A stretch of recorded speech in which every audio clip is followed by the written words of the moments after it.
when an 8-year-old stunned the judge in court. What she said changed everything. 8-year-old Lily Jenkins clutched her mother's hand, her unicorn towel feeling like a flimsy shield.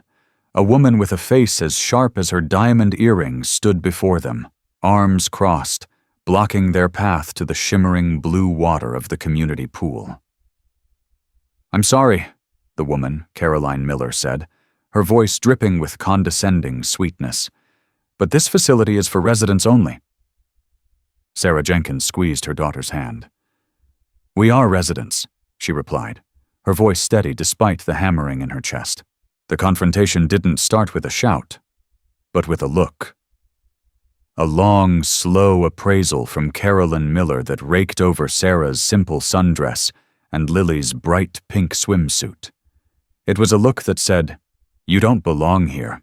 Oakwood Preserve prided itself on its exclusivity. Manicured lawns rolled into a pristine golf course, and million-dollar homes stood like silent sentinels behind iron gates. The community pool was its crown jewel, a sprawling oasis of turquoise water and cabanas where the wives of tech moguls and oil barons gathered. Sarah Jenkins knew this because she had read the marketing brochures, the ones her own company had produced. But today, she wasn't a silent owner. She was just a mother trying to take her daughter for a swim on a sweltering Saturday afternoon. "I think there's been a misunderstanding," Sarah said, forcing a polite smile. "We live on Willow Creek Lane, number 214. Caroline's perfectly arched eyebrows rose. "Really? The Henderson place? I thought they were renting it out." Her tone implied that renting was a social disease. "We bought it," Sarah said simply, omitting the fact that she had bought the entire street and the one after that. A teenager, a few feet away, lounging on a deck chair, had quietly lifted his phone, the red dot of its camera blinking almost imperceptibly. He recognized Caroline Miller. Everyone did. She was the self-appointed queen of the Homeowners Association, a woman who wielded the community bylaws like a scepter. "I'm the president of the HOA, and I make it my business to know every homeowner in this community," Caroline announced, her voice rising in volume, attracting more attention. "And I've never seen you before." "We moved in 2 months ago. We've been busy unpacking," Sarah explained, her patience wearing thin. The heat was oppressive, and Lily was starting to fidget, her initial excitement curdling into confusion. "Mommy, can we just go?" Lily whispered, pulling on Sarah's arm. The plea in her daughter's voice cut through Sarah's resolve. But before she could agree, Caroline took a step closer, invading her personal space. "I'll need to see your resident ID," she demanded. "I must have left it at the house," Sarah said. "It's our first time here. Look, I can show you my driver's license. It has our address on it." "That's not the protocol," Caroline snapped. "Anyone could fake an address. We have rules for a reason. They protect our property values. They protect our safety." The word hung in the air, heavy and ugly. She wasn't just talking about rules. She was talking about race. Sarah was one of a handful of black residents in Oakwood Preserve, a fact that had not gone unnoticed. The teenager with the phone was now openly recording.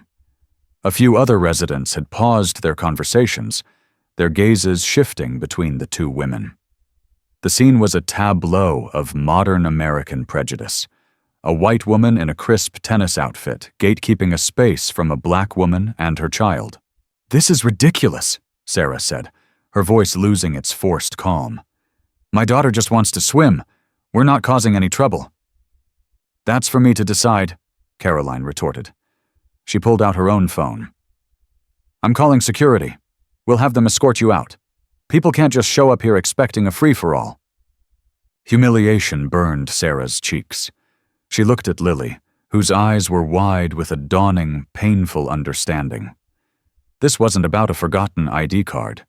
This was a lesson she had hoped her daughter wouldn't have to learn so young, so publicly. 2 security guards in stiff, official-looking uniforms arrived within minutes. They were polite but firm, their expressions carefully neutral as Caroline spun her tale of trespassers and suspicious individuals. "Ma'am, we're going to have to ask you to leave the premises." the older guard said to Sarah, his voice low. There was no point in arguing. The power dynamic had been set. To fight back here, in front of her daughter, surrounded by hostile or indifferent faces, would only escalate the trauma. Sarah's mind, usually a whirl of architectural blueprints and investment strategies, went cold and clear. A different kind of plan began to form. She knelt down to Lily's level.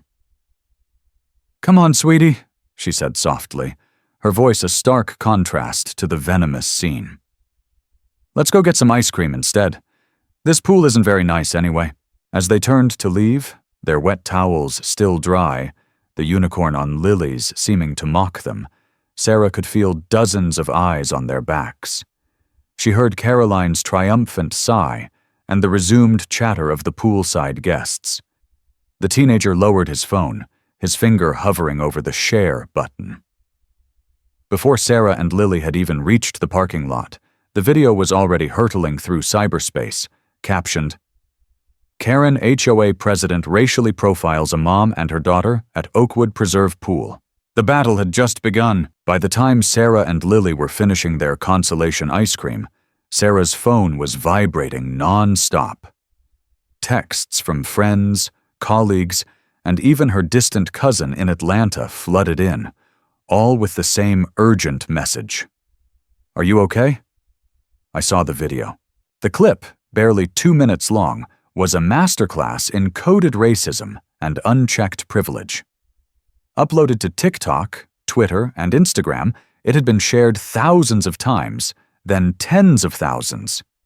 The hashtags Butoncha Poolside Racism, White Staunch Oakwood Preserve, and Caroline Miller Is a Racist were trending. The teenager who filmed it, a boy named Leo, had inadvertently lit a digital fuse. His video, shot from a low angle, perfectly captured Caroline's sneering condescension and Sarah's strained attempts at civility. It was raw, infuriating, and deeply relatable to millions. Sitting in her quiet, minimalist living room that evening, Sarah scrolled through the comments, a knot tightening in her stomach. Lily was upstairs, hopefully asleep, though Sarah suspected she was just staring at the ceiling, replaying the scene in her head. The comments were a deluge of outrage and support. "This is 2025.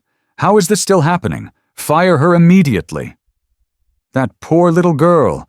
My heart breaks for her." "I live in Austin. Oakwood Preserve has always been like this. It's old money and new prejudice." But for every message of support, there was a toxic countercurrent. Trolls and bigots swarmed the comment sections, defending Caroline, attacking Sarah. "She was just following the rules. It's a private community." "This race baiting is getting out of hand. She probably didn't even live there." "Why do they always have to make everything about race?" Sarah felt exposed, her privacy stripped away. Her face, her daughter's face, was now a symbol in a culture war she had never wanted to join. She was a private person by nature. As the sole heir to her father's real estate empire, she had intentionally structured her life to stay out of the limelight, managing her vast portfolio through a series of trusts and an unassuming LLC named S&L Properties. She preferred the quiet satisfaction of seeing a blueprint come to life over the chaotic noise of public opinion. The local news picked up the story by morning. A reporter from KVUE Austin was camped outside the gates of Oakwood Preserve. Caroline Miller, far from being chastened, seized the opportunity. She emerged from her home, looking impeccable in a cream-colored pantsuit, ready for her close-up. "My only concern was and is the safety of our residents," she told the reporter, her voice filled with feigned sincerity. An unknown individual who refused to provide identification became aggressive. "I was simply following the procedures that our community has entrusted me to uphold. This has been blown completely out of proportion by people who want to sow division." Watching the interview on her laptop, Sarah felt a surge of cold fury. Aggressive? She had been the picture of restraint. Caroline was not just a racist. She was a liar, expertly twisting the narrative to cast herself as the victim. The HOA board, composed of men and women from the same privileged mold as Caroline, quickly released a statement backing her, praising her diligence in maintaining community standards. The viral storm was no longer just about a moment of humiliation. It was a calculated assault on her character. They were trying to erase the truth. That night she sat with Lily and tried to explain what was happening in the simplest terms. "Some people, honey, they have rules in their hearts that are not fair," she said, stroking Lily's hair. "That woman at the pool, she thought that because our skin is a different color, we didn't belong there." "But we do," Lily said, her small voice fierce. "You bought the house." "I know, sweetie, and we're going to prove it." The next day, a certified letter arrived. It was from the law firm representing the Oakwood Preserve Homeowners Association. It was a formal notice of legal action. They were suing Sarah Jenkins for trespassing, causing a public disturbance, and harassment of a community official. They were seeking a temporary restraining order to legally bar her from all community amenities, including the parks, the clubhouse, and the pool. Sarah read the letter, her hands steady. This was their next move. They weren't just doubling down on their lies. They were using the legal system as a weapon to legitimize their bigotry. They thought she was a middle-class renter they could bully into silence. They thought they could bury her in legal fees and intimidation. They had no idea who they were dealing with. She picked up her phone and dialed the number of David Chen, one of the top civil rights attorneys in the state. His firm had been on retainer with her company for years, handling complex zoning and contract law. He had never met Sarah in person, only dealing with her through her chief operating officer. "David, it's Sarah Jenkins," she said when he answered. "Ms. Jenkins, what can I do for you?" he asked, his voice professional and brisk. "I have a personal matter," she said, her eyes drifting to the framed photo of her and Lily on the mantelpiece. "I'm being sued, and I need to sue back." David Chen's office was a sleek, modern space in downtown Austin with floor-to-ceiling windows that offered a panoramic view of the city. But the view was lost on Sarah as she sat across from him, a thick legal document from the HOA's lawyers on the polished mahogany desk between them. David was a sharp, impeccably dressed man in his late 40s, with a reputation for being a shark in the courtroom. He listened intently as Sarah recounted the incident, his expression shifting from professional curiosity to controlled anger. He had already seen the video. Everyone had. "They're suing you for trespassing on your own property. The audacity is staggering," he said, shaking his head. "This is a classic SLAP suit, a strategic lawsuit against public participation. It's designed to intimidate and silence you. They're banking on you not having the resources or the will to fight it." "They're mistaken," Sarah said quietly. "Clearly," David agreed, a small smile playing on his lips. He leaned forward. "Our first step is to file a motion to dismiss. It's frivolous. We'll attach a copy of your property deed, and any judge should throw this out immediately. We'll also file a counterclaim for defamation and discriminatory practices under the Fair Housing Act. We'll bury them, Sarah. We'll make an example of them." Sarah nodded, but then hesitated. "David, there's a complication." "Oh? I want you to handle the counterclaim, but for the initial motion to dismiss, I don't want to reveal my full ownership structure just yet." David looked baffled. "Your property deed is a public record. It shows S&L Properties as the owner.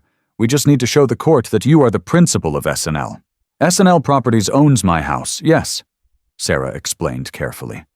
"But the entity that owns the rest of Oakwood Preserve, the common areas, the undeveloped lots, the amenities, is a different, much larger portfolio of trusts. The connection isn't public, and I need it to stay that way for now." David Chen was a man who prided himself on thoroughness. He had done a cursory search on Sarah Jenkins before she arrived and found very little: a degree in architecture from Cornell, a few articles about a community center she had designed pro bono in East Austin. There was no public trace of the immense wealth he knew she controlled. He had always respected her desire for privacy. "So you want me to fight this with one hand tied behind my back?" he asked, trying to grasp her strategy. "The easiest way to end this is to prove you own the whole damn place. We could have this lawsuit laughed out of court in a preliminary hearing. And that would be the end of it," Sarah said. Caroline Miller would issue a quiet apology, the HOA would pay a settlement, and nothing would fundamentally change. The rot would remain. The attitudes, the systemic prejudice that allows a woman like her to feel so empowered. It would all just go back underground, waiting for the next person who doesn't look like her to cross her path. She leaned forward, her eyes locking with his. "They've chosen to use the law as a weapon. I want to let them.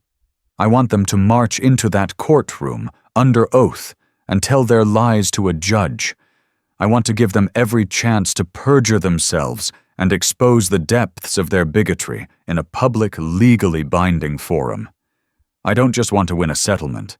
I want to dismantle the system they've built." David was silent for a long moment, processing the sheer audacity of her plan.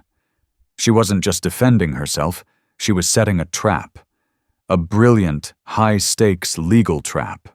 "This is risky," he finally said. "They'll proceed with discovery. They'll depose you. Their lawyers will be sharks. They'll try to paint you as a liar, an opportunist. They'll dig into your life." "Let them dig," Sarah replied. "There's nothing to find that I haven't put there myself." "And your daughter?" David asked gently. "This will be hard on her." Sarah's expression softened. "That's the part I hate. We've been talking a lot. I'm trying to turn it into a lesson about standing up for yourself. I've asked her if she's willing to be brave, and she said yes. She's stronger than any of them."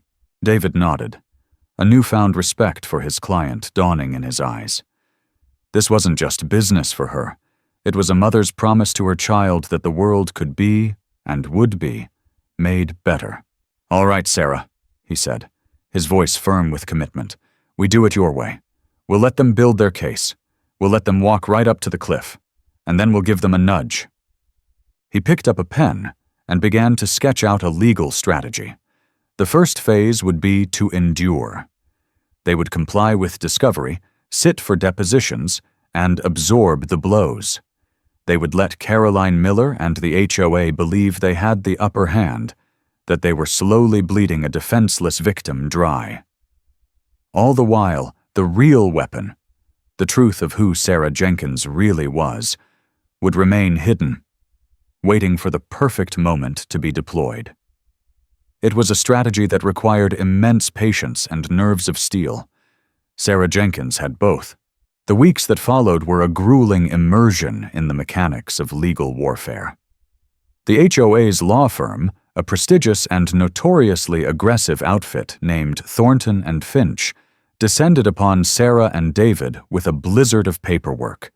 They demanded financial records, employment history, character references, a comprehensive invasion of privacy designed to find any crack in her armor. David Chen and his team expertly stonewalled, providing only what was legally required while objecting to the more invasive requests.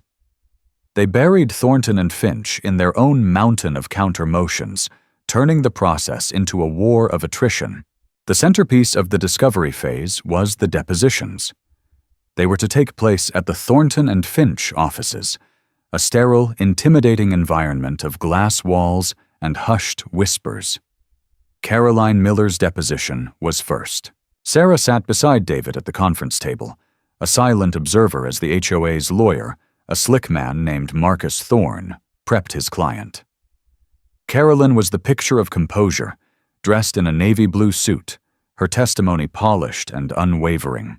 Under David's calm, methodical questioning, she repeated the lies she had told the media. Ms. Jenkins became belligerent, she stated, her voice even. She refused to follow simple community protocol. My only concern was for the children and families at the pool. I felt threatened. Threatened? David asked, his pen tapping softly on his legal pad. In what specific way did you feel threatened by my client and her 8-year-old daughter? Her tone was aggressive. She was confrontational, Caroline insisted, never breaking eye contact. I feared the situation would escalate.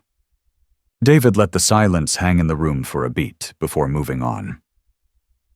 Ms. Miller, are you aware that the Fair Housing Act prohibits discrimination based on race in the provision of services or facilities in connection with a dwelling? Marcus Thorne immediately interjected. Objection. This line of questioning is argumentative and irrelevant to the matter at hand, which is trespassing. On the contrary, David countered smoothly, it is central to our counterclaim. Please answer the question, Ms. Miller. Of course I'm aware of the act, Caroline said, a flicker of irritation crossing her face. And I find the insinuation that my actions were racially motivated to be deeply offensive.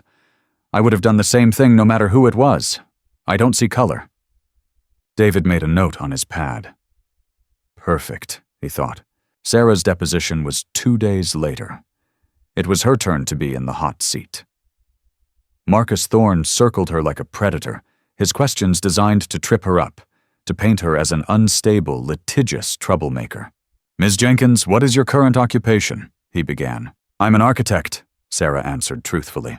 An architect. And what is your approximate annual income? Objection, David said calmly. My client's income is not relevant to this case. It's relevant to her ability to afford a home in Oakwood Preserve, and thus establishes a motive for her trespassing, Thorne shot back. My client is not on trial for her finances, counselor. Move on. Thorne sneered, but did as he was told. He grilled her for hours about the incident at the pool, trying to twist her words. So you admit you didn't have your resident ID? You admit you raised your voice? You admit you refused to leave when first asked? Sarah remained unflappable. Her answers were concise and factual. She never rose to the bait, never showed the anger or frustration that was simmering just beneath the surface. She simply told the truth, calmly and repeatedly. She knew they were underestimating her, seeing only what their prejudice allowed them to see. A woman they assumed was out of her depth. Meanwhile, David's team was doing their own digging. They subpoenaed the HOA's internal emails and meeting minutes. What they found was a cesspool of casual bigotry. Emails between Caroline and other board members referred to the new element on Willow Creek Lane. They discussed raising HOA fees to discourage certain buyers. There was even a draft of a bylaw change proposed by Caroline that would restrict the use of amenities to homeowners only. No renters or guests without prior written approval. A clear attempt to enforce social and racial homogeneity. It was a smoking gun. The most difficult part of the process for Sarah was preparing Lily. The court date for the restraining order hearing was set. David had told her that while it was unconventional, putting Lily on the stand could be a powerful, strategic move. But Sarah refused to even consider it unless Lily was completely on board. One evening, she sat with her daughter on the living room floor, building a complex Lego castle. Lily, you know we have to go see a judge soon, Sarah began gently.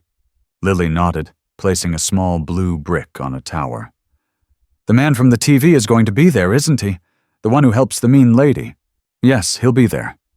And he might ask me some more mean questions, Sarah said. And honey, I have a very important question for you. Our friend, Mr. Chen, thinks it might help if you told the judge a secret. A very big secret. Lily looked up, her brown eyes serious. The secret about who owns everything? Yes, that secret. Will I have to talk in front of all the people? She asked, her voice small. You will. But I'll be right there, and Mr. Chen will be there. You would only have to answer 1 or 2 simple questions. But if it's too scary, you don't have to do it. We can win without it.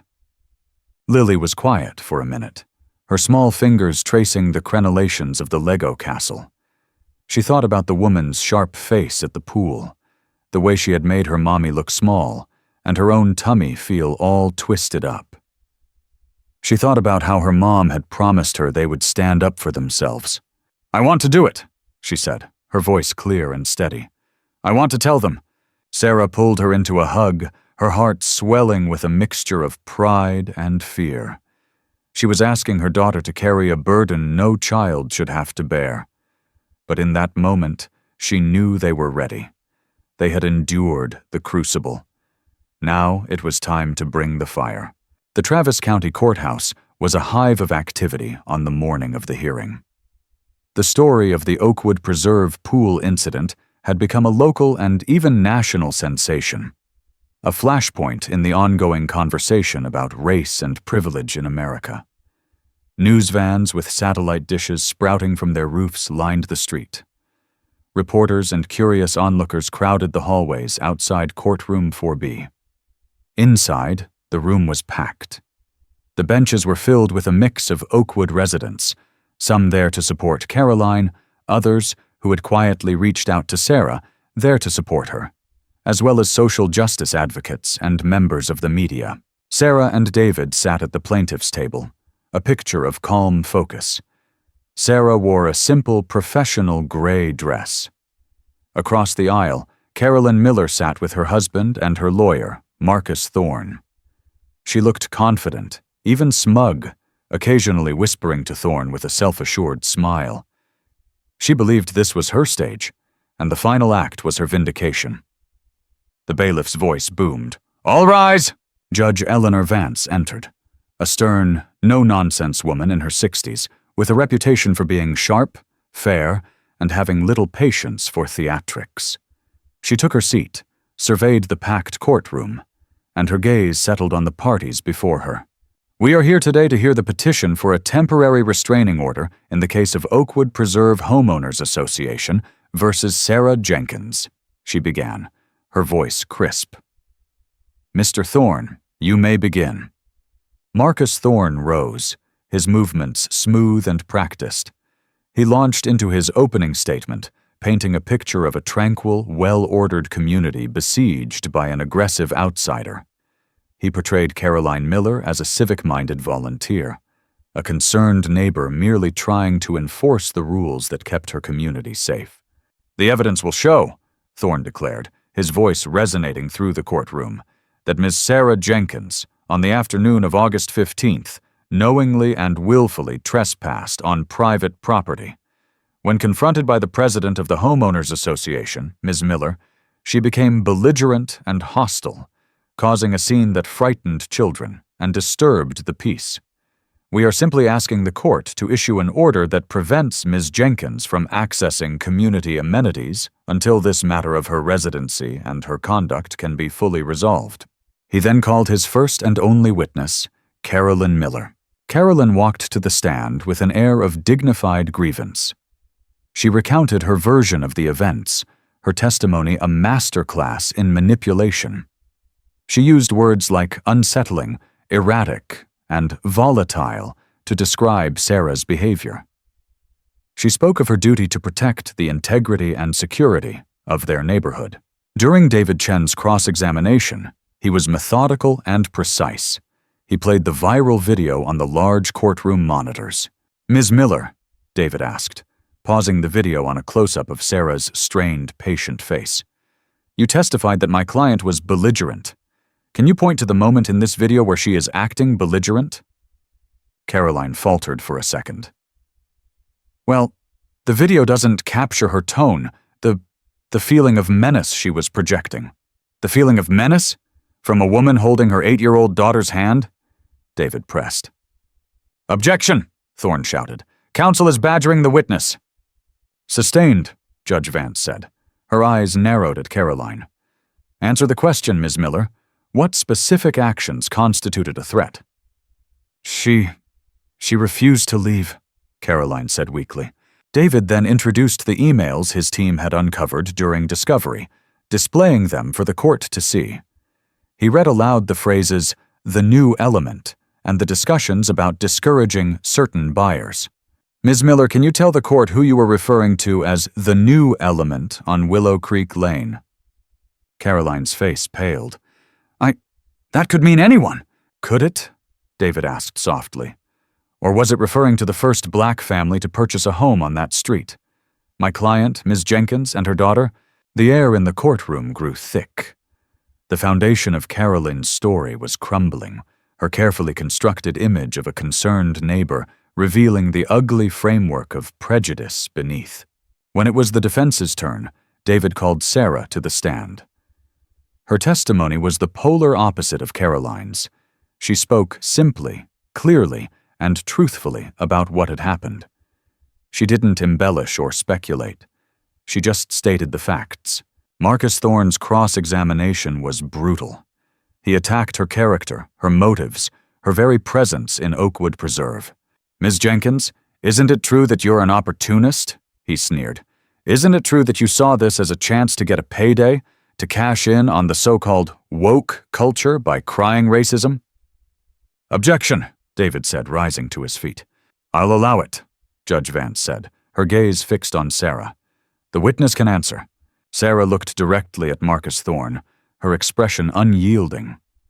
"No, Mr. Thorne. The only thing I wanted that day was to take my daughter for a swim. The only opportunity I see now is the opportunity for truth." Thorne, seeing he was getting nowhere, switched tactics. He approached the bench. "Your Honor, the central issue here is simple. The plaintiff, the HOA, owns the community property. The defendant has provided no evidence, no resident ID, no membership card, nothing, to prove she has a right to be there. We have the bylaws, the property records for the common areas. It's black and white. She was trespassing. The restraining order should be granted." Judge Vance looked from Thorne to David. "Mr. Chen, does your client have any evidence to counter this? Any proof of her right to use these facilities?" The courtroom held its breath. This was the moment. The trap was set. David Chen rose slowly. "We do, Your Honor. The defense has one final piece of evidence, and one final witness." "Call your witness," the judge commanded. David turned to face the back of the courtroom. The defense calls Lily Jenkins to the stand. A collective gasp swept through the courtroom. Marcus Thorne shot to his feet. "Objection. Your Honor, this is outrageous. Calling a minor child to the stand in a hearing like this? It's a desperate, manipulative tactic. The child's testimony is irrelevant, and she is not a competent witness." Judge Vance held up a hand, silencing him. Her eyes, filled with a mixture of skepticism and intrigue, found David Chen. "Counselor, you are walking a very fine line. What could this child possibly have to say that is relevant to a property dispute?" "Her testimony is, in fact, the single most relevant piece of evidence in this entire proceeding, Your Honor," David said, his voice ringing with conviction. "It goes to the very heart of ownership." The judge considered this for a long moment, her gaze shifting from the indignant Marcus Thorne to the calm, resolute face of Sarah Jenkins, who gave a slight, almost imperceptible nod. "I'll allow it," Judge Vance declared, her gavel striking the wood with a sharp crack. "But I will have a very short leash on this.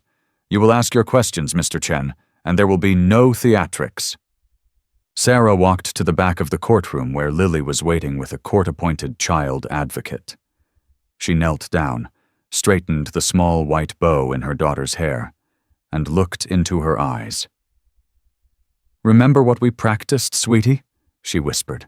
"Just tell the truth. I am so proud of you." "So," Lily nodded, her small face a mask of solemn determination. She took the advocate's hand and walked toward the witness stand. The sight of the small 8-year-old girl being sworn in hushed the entire room. The bailiff had to bring a booster seat so she could see over the wooden barrier. She looked tiny and vulnerable, dwarfed by the imposing architecture of the law. Carolyn Miller watched with a look of pure contempt, seeing this as a pathetic, last-ditch ploy. David approached the stand, his demeanor gentle and reassuring. "Hello, Lily," he said softly. "My name is David. Do you remember me?" Lily nodded. "You're my mommy's friend." "That's right. Now I'm only going to ask you 1 or 2 simple questions. Can you do that for me?" "Yes, sir," she said, her voice small but clear, amplified by the microphone. "Lily, do you remember the day you and your mommy went to the swimming pool?" "Yes." "And do you remember the lady who stopped you from going in?" David asked, gesturing slightly towards Caroline. Lily's eyes flickered towards the plaintiff's table. She met Caroline's gaze for a fleeting second before looking back at David. "Yes, "Now, Lily," David said, his voice holding the attention of every person in the room. "This is a very important question.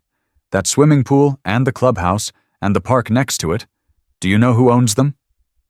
Marcus Thorne was poised to object again, but the question was so simple, so seemingly childish that he hesitated. What could she possibly say? That her mommy paid her rent? Lily took a small breath. Her eyes found her mother's in the front row. Sarah gave her a small, encouraging smile. Lily then turned her head and looked directly, not at the judge, not at David, but at the woman who had humiliated her. She pointed a small finger at Caroline Miller. The gesture was not accusatory, but clarifying, as if explaining a simple fact to a person who didn't understand. Then her voice, clear and unwavering, filled the silent courtroom. "My mommy does," she said. A confused murmur rippled through the gallery. The judge leaned forward, cupping her ear. "I'm sorry, dear. What was that?" Lily spoke again, louder this time, her confidence growing. "My mommy owns the pool." She paused, then added with the irrefutable logic of a child. "She owns all of Oakwood Preserve." Pandemonium. The courtroom erupted in a cacophony of shocked gasps and frantic whispers. Reporters scrambled for the exit, desperate to be the first to break the news. Marcus Thorne stood frozen, his mouth agape, his face a comical mask of disbelief. Caroline Miller looked as though she had been struck by lightning, her smug certainty shattering into a million pieces. Judge Vance banged her gavel repeatedly, her voice thundering over the noise. "Order! Order in this court!" She stared down at David Chen, who had remained perfectly still amidst the chaos. "Counselor," she demanded, her voice laced with astonishment, "you had better have something to back up that statement." David Chen picked up a thick, leather-bound portfolio from his desk. "We do, Your Honor," he said, a triumphant smile finally breaking across his face. "We most certainly do." As the courtroom slowly settled back into a stunned silence, David Chen approached the clerk and handed over the portfolio. "Let the record show," he announced, his voice projecting to every corner of the room, "that the defense is submitting the complete and certified ownership and incorporation documents for the Oakwood Development Corporation, the entity that planned, built, and retains majority ownership of all common properties, amenities, and undeveloped land within the Oakwood Preserve community."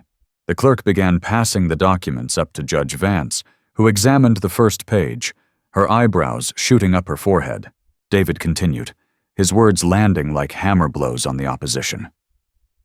"These documents will show that the Oakwood Development Corporation is, and has been since its inception, a wholly owned subsidiary of the S&L Property Group, and the sole proprietor and CEO of the S&L Property Group," he paused, turning to gesture towards his client, "is Ms. Sarah Jenkins." Another wave of shock rippled through the gallery. It was one thing to hear it from a child. It was another to see the cold, hard proof in black and white. Sarah Jenkins wasn't just a resident. She was, for all intents and purposes, the landlord, the owner, the queen of the very castle from which Caroline Miller had tried to banish her. Caroline's face had gone from shocked white to a blotchy, furious red. She stared at Sarah, her mind unable to process the complete and total reversal of power. This quiet, unassuming woman she had dismissed as an inferior, an intruder, held her entire world in the palm of her hand. The value of her home, the rules she so fanatically enforced, the social standing she had built, all of it was subject to the will of the woman she had just tried to have legally barred from a swimming pool. Marcus Thorne, finally recovering his senses, stammered, "Your Honor, this is a trick. These documents can't be real.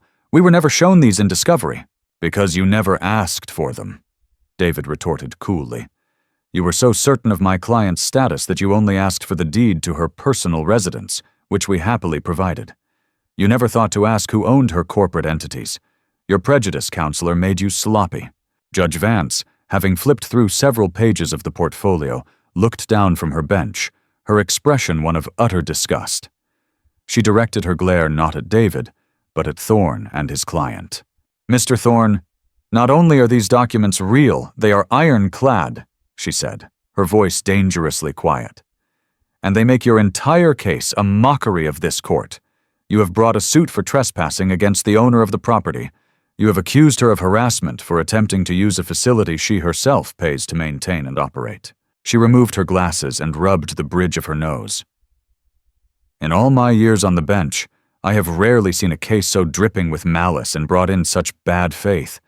This wasn't about bylaws or safety. This was a targeted discriminatory attack, and you attempted to use my courtroom as your weapon." She turned her gaze to Caroline, who seemed to shrink in her chair. "Ms. Miller, your actions were not just reprehensible. They were a disgrace to your community. You have perjured yourself. You have humiliated a woman and her child, and you have wasted this court's valuable time." The judge's gavel came down with a thunderous crack. "The petition for a restraining order is denied with extreme prejudice. The countersuit for defamation and housing discrimination will proceed, and I am referring this entire case to the district attorney's office for possible charges of perjury against Ms. Miller. Furthermore, I am ordering the Oakwood Preserve HOA and Ms. Miller personally to pay all of Ms. Jenkins's legal fees." She banged the gavel again. "This court is adjourned." As the judge swept out of the room, the scene devolved into chaos.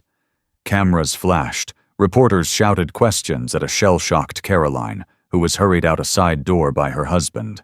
Sarah, meanwhile, knelt and enveloped Lily in a fierce hug. "You were so brave," she whispered into her daughter's hair. "You were the bravest person in the whole world."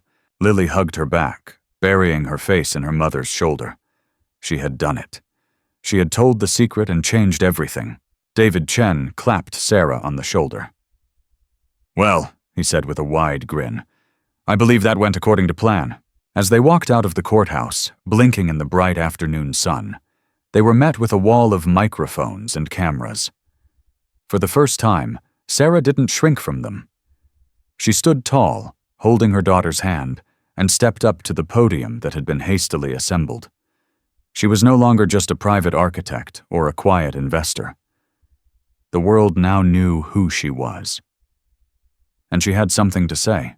Sarah Jenkins's statement on the courthouse steps was not one of anger or triumph, but of profound, steely resolve.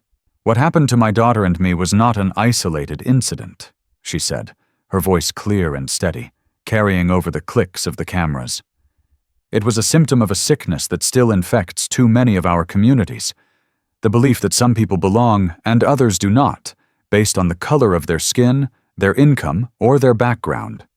Today, the legal system worked. But justice shouldn't require a plot twist. It should be the baseline. It should be guaranteed for everyone, whether they own the swimming pool or not." The fallout from the hearing was swift and brutal for Caroline Miller and her allies. The story was the lead item on national news networks. The viral video was now replayed alongside clips of a stunned Caroline in the courtroom, creating a damning side-by-side comparison of her hubris and her downfall. The district attorney's office opened an investigation into her for perjury. The national management company that oversaw hundreds of HOAs, including Oakwood Preserve, terminated its contract with their community, citing irreparable reputational damage caused by the board's actions. Caroline was forced to resign as HOA president in disgrace. She and her husband put their house on the market a week later, unable to withstand the public shame and the cold shoulders of the neighbors she once ruled over. She became a pariah, her name a synonym for modern bigotry. But for Sarah, the real work was just beginning. Legal victory was not the end game. It was the foundation upon which to build something new. 2 weeks after the hearing, she called an emergency community meeting in the Oakwood Preserve clubhouse, the same building that housed the pool she had been barred from. The event was standing room only. The atmosphere was a tense mix of shame, curiosity, and apprehension. They all knew now that the woman standing before them held the future of their community in her hands. Sarah, flanked by David Chen and her new executive team, took the stage. "I'm not here to punish this community," she began, her voice resonating with quiet authority. "I live here. My daughter goes to school with your children. I want this to be a place we are all proud to call home. But for that to happen, things have to change, fundamentally." Over the next hour, she laid out her plan. It was not a vengeful tirade, but a meticulous architectural blueprint for systemic reform. First, the entire HOA board was to be dissolved. A new interim board would be appointed, with elections for a permanent board to be held in 6 months. The new bylaws would mandate diversity and inclusion training for all board members and community staff to be renewed annually. Second, she announced the formation of the Oakwood Community Foundation, a non-profit organization that she would personally fund with an initial endowment of $5 million. Its mission was to promote inclusivity, fund scholarships for underprivileged students in the wider Austin area, and sponsor community-wide events that celebrated diversity. Third, a portion of all future development profits from Oakwood Preserve would be funneled directly into the foundation. "Our property values shouldn't just benefit us," she explained. "They should be a tool to build a stronger, more equitable city for everyone." She opened the floor to questions. A man who had been a staunch supporter of Caroline's stood up, his face pale. "Are you going to force changes on our homes? On the character of the neighborhood?" "The character of a neighborhood is not defined by the color of its houses, but by the content of its residents' character," Sarah replied, her voice firm but not unkind. "The only thing I am forcing is accountability. The only thing I am demanding is decency." The meeting concluded not with anger or resentment, but with a palpable sense of relief and even hope. Sarah had not come for revenge. She had come to rebuild. In the months that followed, the changes were visible. The new HOA board was a reflection of the entire community. The foundation launched its first scholarship program. The community clubhouse, once a symbol of exclusion, hosted a cultural festival that brought in families from all over Austin. Sarah Jenkins became a reluctant public figure, a powerful voice in the national conversation about fair housing and systemic racism.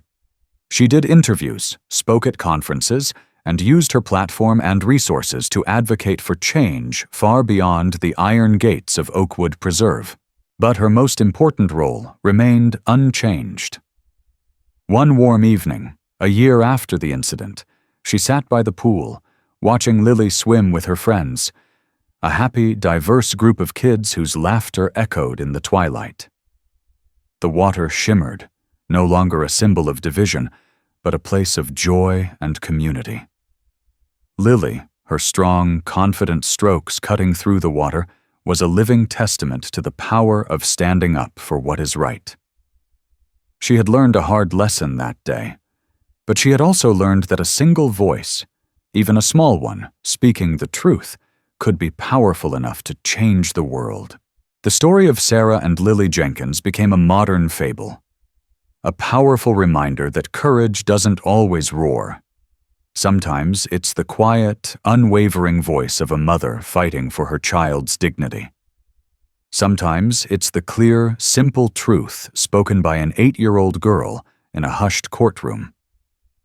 Their stand against injustice didn't just expose the ugliness of prejudice, it dismantled a system of exclusion and rebuilt it on a foundation of equity and respect. It showed that one family, armed with truth and tenacity, can force a reckoning and inspire lasting, systemic change.